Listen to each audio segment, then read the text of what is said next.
4 মাস আগে 20 বছর বয়সী মিতু খানম নামের এক কলেজ ছাত্রীর বাড়িতে যান 32 বছর বয়সী এনজিও কর্মী আব্দুল কাইয়ুম। তাদের পরিবারকে এনজিও শাখা খুলতে বিভিন্ন পরামর্শ দেন তিনি।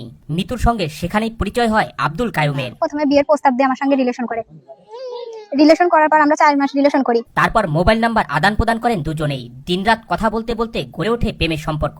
তাদের এই সম্পর্ক আরো গভীর হলে আব্দুল কাইয়ুম মিতুকে বিয়ের প্রতিশ্রুতি দেন। ওর জন্য আমি অনেক বিয়েও করিনি। তারপর মিতুকে তার সঙ্গে ঘুরতে যাবার প্রস্তাব দেন।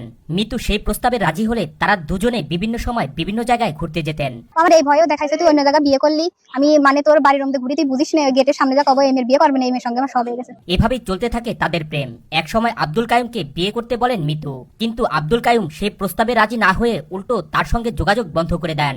এরপর কাইয়ুমের বাড়িতে খোঁজ করতে যান মিতু। সেখানে গিয়ে জানতে পারেন কাইয়ুম এর আগে আরো দুটো বিয়ে করেছেন। চাচাতো বোনের সঙ্গেও তার সম্পর্ক ছিল। সেখান থেকে মিতুকে তাড়িয়ে দেন কাইয়ুমের পরিবার। আমি কাইয়ুমের বাড়িতে থাকবো, আমি কাইয়ুমের বিয়ে করবো। সোমবার দুপুরে মিতু ও তার মা কাইয়ুমের বাড়িতে গিয়ে বিয়ের দাবিতে অনশন শুরু করেন।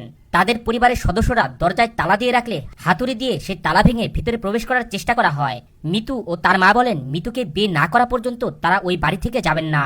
আগের বারও আইছিল, আসে সে অনেক কিছু কথাবার্তা বলে কইয়ে গেছে। এর মধ্যে বিয়ে শাদী হয়েছে কিনা এটা আমার জানা নাই।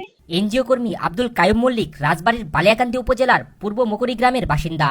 আর মিতু খাতুনের বাড়ি পাংশা উপজেলার কাচারিপাড়া এলাকায়।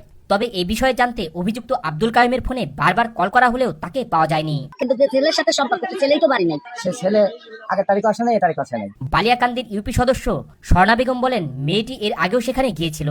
বিয়ের দাবিতে অনশন করছেন তারা। ছেলে ও তার পরিবার ঘরে তালা দিয়ে গা ঢাকা দিয়েছেন। গার্জিয়ান আসছিল, ফোন করে নিয়ে আসলাম, আগে তাকে বুঝে দিছিলাম। এই ধরনের ঘটনায় দিন দিন সামাজিক অবক্ষয় ঘটেই চলেছে।